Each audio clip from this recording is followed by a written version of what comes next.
mapanghusga, pero makasalanan din. Minsan ang dali nating makita ang pagkakamali ng iba. Ang dali magsalita, ang dali manuro.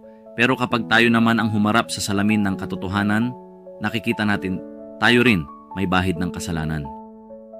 Bago ka humusga, tanungin mo muna ang sarili mo.